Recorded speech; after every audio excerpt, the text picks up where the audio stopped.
So, if you could, I guess, if we can start, just say your name, your title now, and what you had for breakfast this morning. That's right. Okay. Harry Donahue, Donahue. I don't know if you use graphics or not. What my job is right now, I have a couple of them, play-by-play for Temple football and basketball on radio. And I also do a little half-hour golf show every week on Comcast. Well, it's now called NBC Sports Philadelphia. And I had Wheaties. Wheaties and orange juice, yeah. Okay, all right, great. All right, how's our levels? Looking good. I'm bringing it down just a little bit. All right. So you're coming in just a touch hot, but otherwise it's clear as a bell. All right, great. Okay, so my first question, so you mentioned your title, and could you just give me an idea about what kinds of sports for the video, what kind of sports you've covered over your years in broadcasting? Well, my primary job for about 35 years was with KYW News Radio, a CBS All news station in Philadelphia. Anytime there was anything going on in sports on a big basis, I covered it. You know, from Super Bowls to World Series to NBA Finals, things like that. And then back in the mid-'80s, I started a relationship with Temple, where I became their football play-by-play announcer, and a few years after that, I took on and assumed the job of basketball play-by-play. So, give or take, going back 30 years, I've been involved with college athletics, doing play-by-play here at Temple University. Okay, great. So, as I talked to you about before, the crux of my presentation, the crux of my documentary is going to be the history of racially coded language in sports. The use of certain types of words to describe black athletes versus white athletes, whether it's print media, broadcast media, or just in fans. Have you noticed anything like that in any of the mediums that you've covered over the last however many years? Well, you know, I can only speak from my own personal experience as somebody that's done literally hundreds of games as a play-by-play announcer. Honestly, when I look at a game, I don't look at a racial identity of who's playing. If a kid makes a great athletic play, if he's green, I'll say, wow, what an athletic play that was, okay? I guess maybe there have been stereotypes used in the past, and some people have interpreted them to be racially oriented. You know, a possession receiver, say in football. Normally, they may relate that to a white player. Well, you know, as someone who's been around and talked to coaches, you know, coaches, when they look at either signing a recruit or at the professional level drafting somebody, they expect everybody to be a possession receiver. Namely, they want everybody, regardless of your color, to catch the damn ball. That's what it comes down to. Athletes, you know, is one kid because of his color more athletic than another kid? Well, I just look at today in the National Football League. If you were to say to me, who's the best receiver, okay, a skill position guy, one of them would be Odell Beckham maybe. But other people would say, well, maybe it's Gronkowski, maybe Gronk with New England. Two guys who are not of the same ethnicity, but two guys who know how to play football. You know, when it comes to putting labels on people because of a certain position and therefore a certain color, I think you really are treading a really dangerous, slippery slope line of missing the essence of whoever that player is. And if somebody does it, too bad. It's a shame.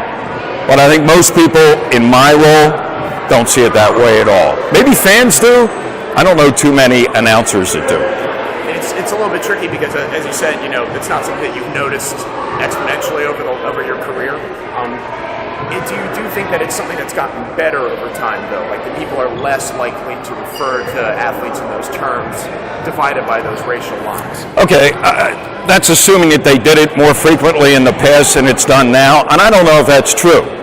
You know, is it done today? I don't hear it, but I didn't hear it back then. You know, whenever that then was it 25, 30 years ago? Because I was just concentrating on watching the game and all this and that. And if somebody referred to it, maybe it went by me, okay? Or maybe I just didn't pay any attention to it. And it's a shame. You know, you look today at kids coming out of high school, and this has been going on for a long time, where, you know, it comes signing day and a coach will say, well, we signed this kid, he's a defensive lineman from such and such a high school. This kid is a quarterback, he came from here. And this kid is an athlete. Well, what does that mean? Is that a code word for something? No, I think what that is they're not sure where that kid's going to play. But he's a darn good athlete, and we want him. And we're going to find a spot for this kid, So to say that the term athlete necessarily refers to a certain ethnicity, I think is a real disservice to that kid, regardless of his color. Okay. I'm just checking on my Yeah. computer. Great. Sounding good so far. Great. So, could you scoot just a little bit to my left? There we go. Perfect. Let's get a little bit of the statue. That's Sure. Awesome. Great. So one of the direct comparisons that I'm looking at in my film, among others, is one that rests in the city here between the way that people perceive or analyze Donovan McNabb versus Carson Wentz. Have you, two different guys who have been considered the franchise quarterback, two different races, and to some degree perceived to be analyzed in different ways in the media amongst fans. Did you notice a difference in the way that people, whether they're fans or broadcasters or writers, talked about Carson Wentz versus Donovan? Well, first of all, Wentz only played one full year and most of his second year. I think the jury's still out, despite what he accomplished in that short period of time, over whether he is going to be the next savior for Eagles football. Let's face it.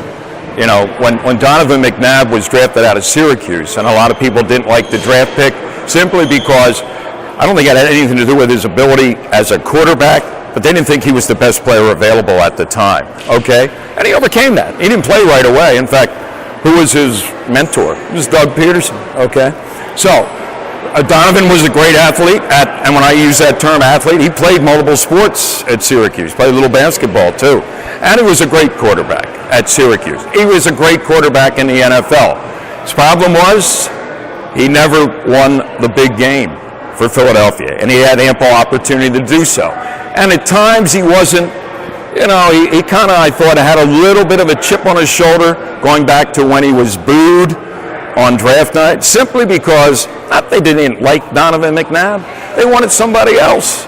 And he carried that through his whole career.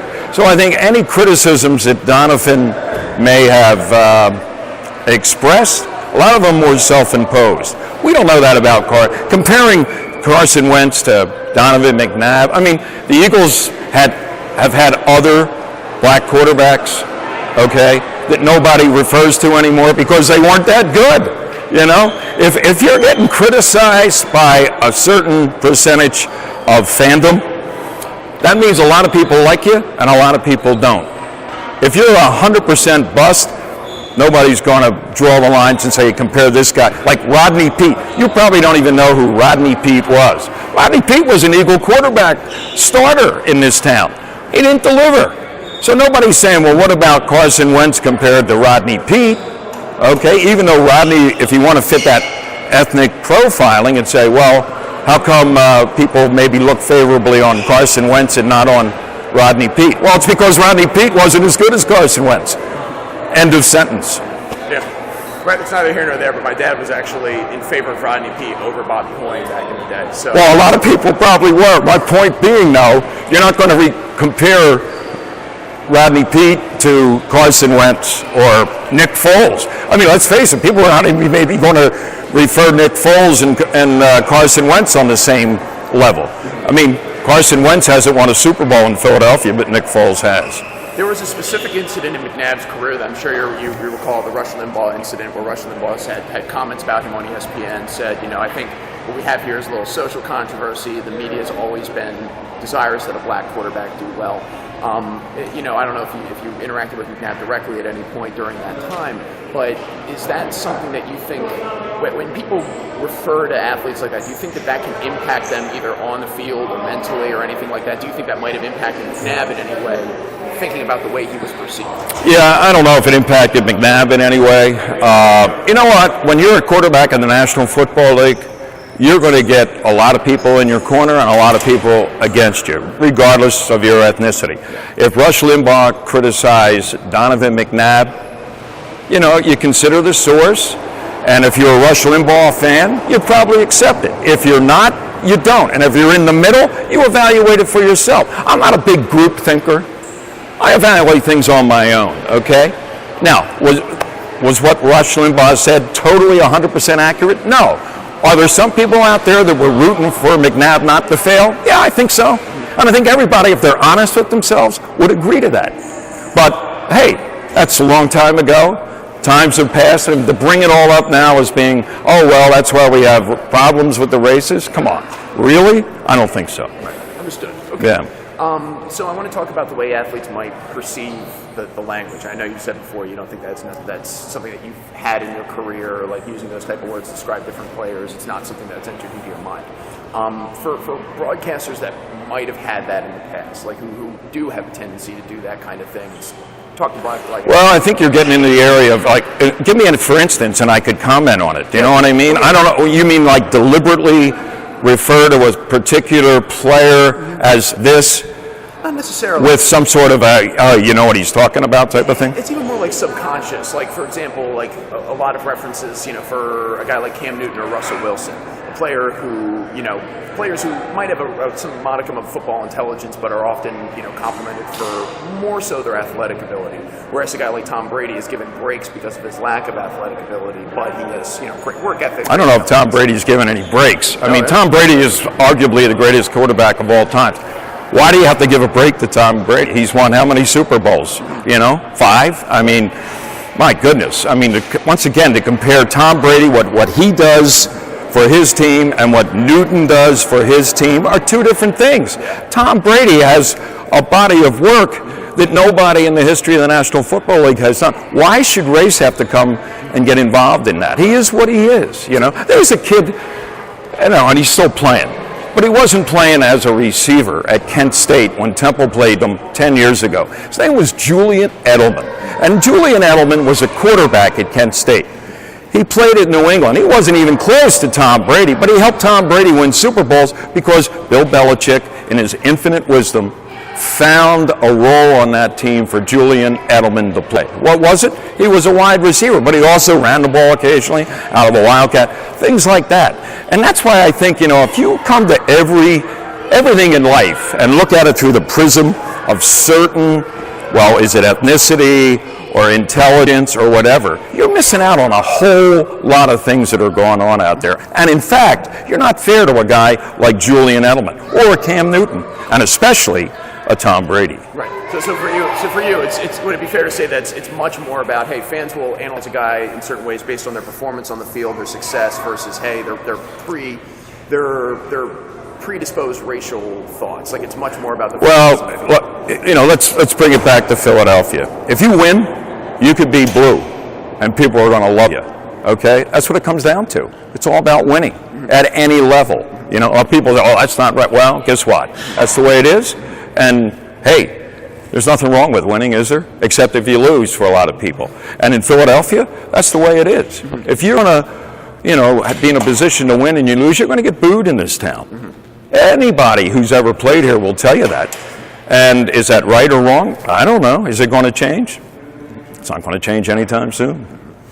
So I guess I've got a couple of real quick questions for you. So as you said, this is not something that you think has entered into your mindset when you've done calls or when you've done broadcasting or anything like that.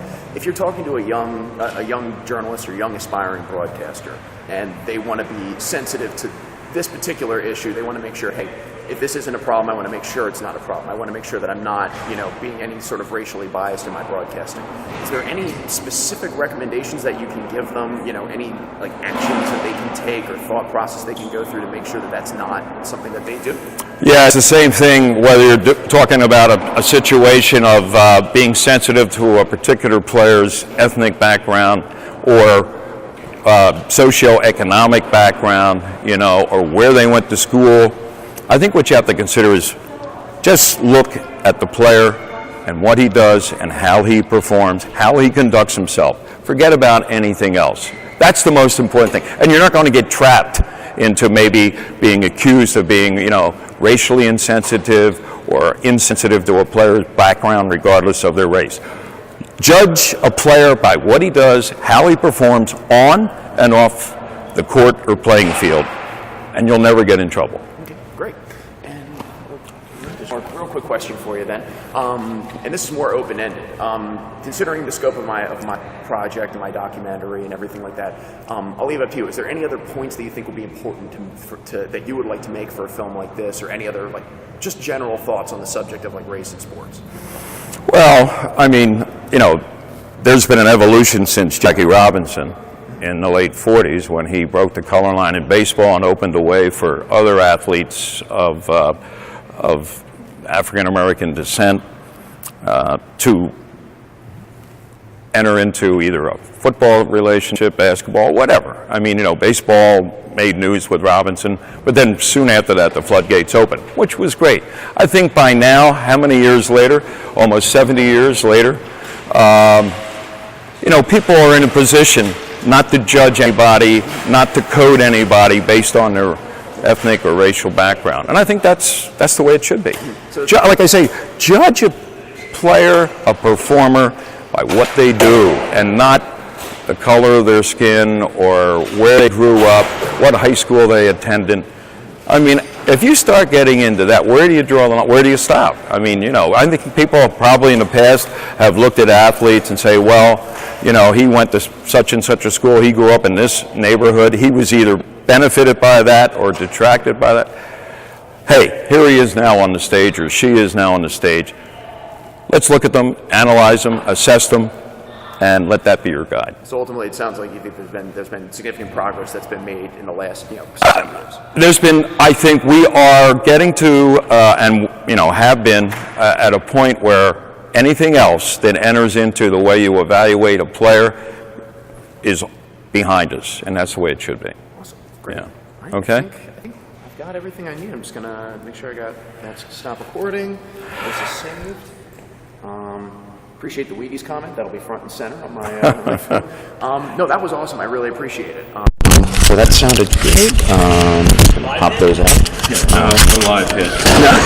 Just helping out a Temple student. This is ESPN equipment right here. No, hey, that was excellent, Harry. I really appreciate it. Great. I'm just gonna make sure that's stopped. So we got the 17.